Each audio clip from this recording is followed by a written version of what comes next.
O tema é a promessa sobre o povo de Deus. O povo da promessa. Eu quero dizer a você que está chegando agora, sejam todos bem-vindos. Nós vamos estar abordando sobre esse tema. A Bíblia está repleta de homens e mulheres que nós podemos olhar para ele. E hoje nós vamos então iniciar, claro, lendo a palavra de Deus.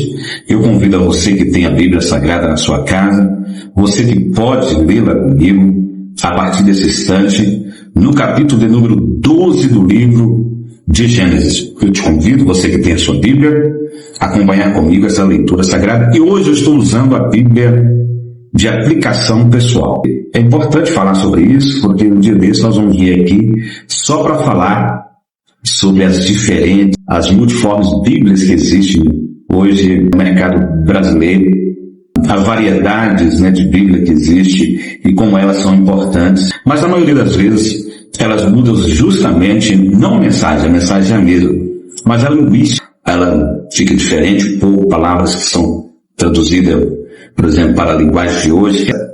Por essa razão, eu te convido a você ler comigo o capítulo de número 12 de Gênesis, que diz assim: Ora, o Senhor disse a Abrão: sai da tua terra e da tua parentela e da casa de teu pai para a terra que eu te mostrarei.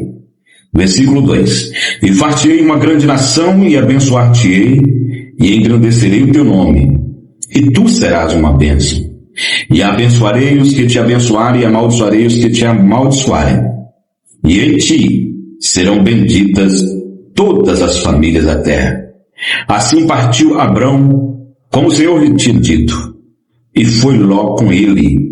E era Abrão da idade de 65 anos, quando saiu de Harã. E tomou Abrão a Sarai, sua mulher, e a Ló, filho de seu irmão, e toda a sua fazenda que havia adquirido, e as almas que ali acresceram em Harã, e saíram para para a terra de Canaã, e vieram à terra de Canaã. E passou Abrão por aquela terra, até o carvalho de Moré. E estavam então os cananeus na terra. E apareceu o Senhor a Abrão e disse: a tua semente darei esta terra.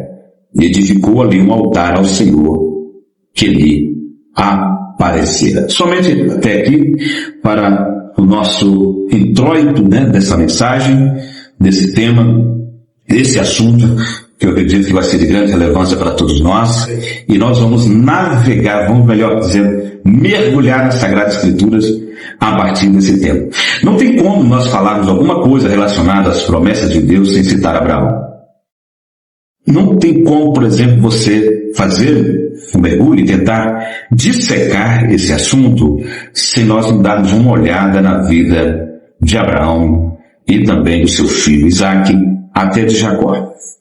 Não tem como, por exemplo, nós começarmos a mensurar uma abordagem enfatizando sobre as promessas de Deus na vida do povo hebreu sem citar Abraão. É preciso dizer quem é Abraão. Fica difícil nós deixarmos de citar Abraão, o patriarca, pelo fato da nossa compreensão ser mais abrangente. As coisas que me chamam mais atenção quando nós olhamos, por exemplo, para a vida de Abraão, e nós começamos a observar então uma das coisas que é fundamental, é característico da pessoa, do personagem, do patriarca Abraão, desse homem grandioso, esse pai da fé, esse homem que é pai de 3 grandes religiões monoteístas. Ou seja, quando a gente fala de Abraão, nós estamos falando de 3 grandes religiões monoteístas. Nós começamos a analisar, por exemplo, a extrair as grandes lições da vida desse patriarca, principalmente Abraão, Isaque e Jacó. O nome Abraão, ele é pai da fé, conforme Romanos, capítulo 4 e versículo de número 12. Ele aparece 347 vezes na Bíblia, segundo a Bíblia Pastoral. Nós sabemos também que o nome Abraão aparece em 2 formas diferentes na Bíblia. A primeira é Abrão, conforme eu comecei a ler, aqui em Gênesis, no capítulo de número 12. A outra que nós observamos, nesse caso, existe 68 passagens. A outra forma é Abraão, como normalmente conhecemos esse personagem. O seu nome escrito dessa forma aparece, como como Abraão 279 vezes na Bíblia. Abraão, no início da narração de sua vida, era chamado simplesmente de Abrão. Em hebraico, Abram, que significa grande pai, era um nome irônico, pois ele não tinha filhos. A partir de Gênesis capítulo 17, é que nós começamos a ver o seu nome se transforma em Abraão, em hebraico digo, Abraham, significa pai de muitos. E isso aconteceu porque ele foi prometido por Deus que lhe daria uma grande descendência. Observamos uma outra coisa interessante aqui, das grandes religiões monoteístas no mundo, o judaísmo é a de raízes mais antigas. Em seu seio surgiu o cristianismo, enquanto o islamismo adotou vários elementos judaicos e reconheceu Abraão e Moisés como seus profetas. Uma outra coisa que vale salientar também é que o judaísmo é, em sentido restrito, a religião dos antigos hebreus, hoje chamados judeus ou israelitas, e no sentido mais amplo, compreende todo o acervo, não só de crenças religiosas, como também de costumes. Por exemplo, cultura e estilo de vida dessa comunidade étnica mantido com constâncias e flexibilidade ao longo das vicissitudes de cerca de 40 séculos de existência. Uma das coisas que mais me chama a atenção quando nós olhamos, por exemplo, a emoção desse grande patriarca. Nós falamos de Abraão, nós estamos falando de um homem que também tinha emoções.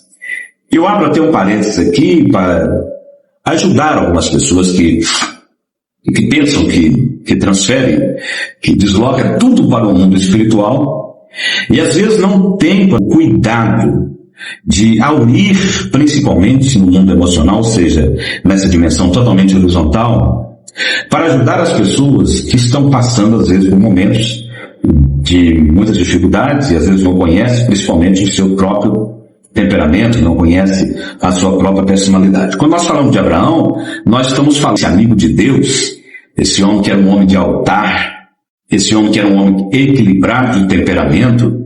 Provavelmente o seu temperamento era fleumático, tranquilo, quieto, crédulo, compreensivo. Um homem vencedor em todos os aspectos quando nós falamos de Abraão. É muito interessante isso. Mas cometeu alguns erros. Claro que ele foi traído pelas suas emoções. O primeiro erro foi aceitar ter um filho com uma criada aconselhada pela esposa, pela sua própria esposa, conforme está em Gênesis, no capítulo de número 16. Tinha uma promessa de Deus que teria um filho da sua própria esposa. A partir dos personagens bíblicos, nós estudarmos efetivamente as suas emoções. Por quê? Porque o líder, ele decide também pelas emoções. O líder, ele fala quando está emocionado. E as emoções, elas fazem parte inerente da nossa psique.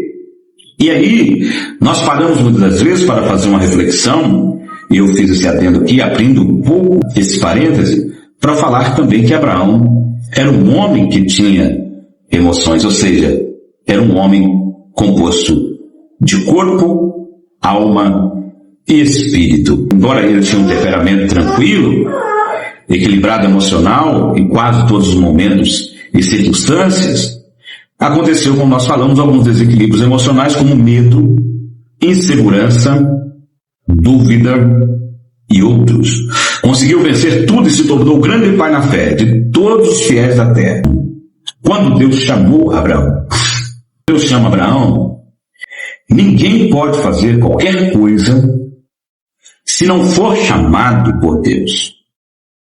Ninguém pode se inocular na obra de Deus achando que é alguma coisa. Você primeiro precisa ter a convicção e a certeza de que fora chamado por Deus. Por que muitas pessoas não têm êxito, não têm sucesso na sua vida? É porque não têm a convicção. E não tendo a convicção de que foi chamado, é claro que também não vai ter vocação. E se não foi vocacionado, não foi chamado e não é convicto, vai ser um fiasco. Quero falar agora sobre 4 revelações de Deus a Abraão. Como é um cenário, eu preciso enfatizar o que é revelação. O tempo que nós estamos vivendo, em que muitos se acham profetas, isso tem levado, por exemplo, a igreja a uma bancarrota quase irreversível em alguns lugares. pelo fato de algumas pessoas pensarem que a revelação é simplesmente uma palavra que vem segundo a sua própria subjetividade e que eu devo falar segundo os meus próprios pensamentos. Não, isso é muito sério. A palavra revelação significa a capacidade do Espírito Santo em comunicar a nós coisas que somente a Deus quer comunicar ao nosso espírito, à nossa vida. Existem coisas que Deus só fala comigo. Existem coisas que Deus só fala contigo. Quando eu falo de revelação, eu não estou falando aqui de uma pessoa que é adivinho. Muito pelo contrário.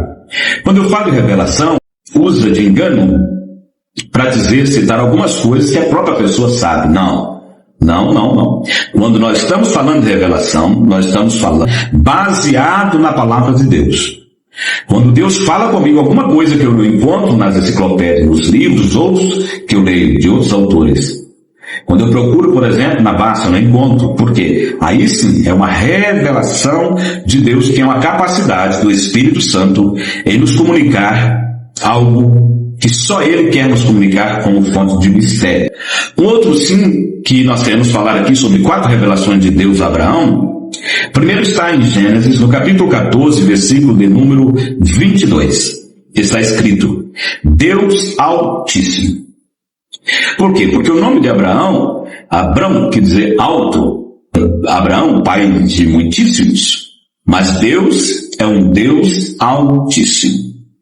Segundo, Gênesis capítulo 17, versículo 1, Deus Todo-Poderoso.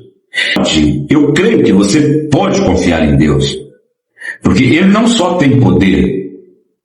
Deus não é um Deus que só tem forças. Não, Ele é muito mais do que isso. Ele é o Todo-Poderoso.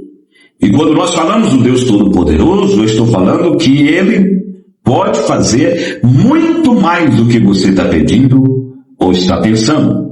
Quando nós falamos do Deus Todo-Poderoso, ou uma revelação, melhor dizendo, de Deus a Abraão.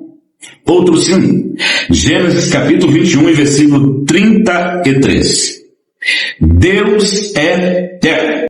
E a quarta revelação está em Gênesis, no capítulo 22, e versículo de número 14, que diz assim, Deus provedor. Então, quando Deus revela a Abraão a sua grandeza, Ele revela a ele nessas 4 dimensões. Primeiro, Deus Altíssimo. Segundo, Deus Todo-Poderoso. Terceiro, Deus Eterno. Quarto, Deus Provedor. E a partir daí nós começamos a ver então que quando Deus aparece a ele em Ur dos Caldeus, Deus manifesta também estas revelações.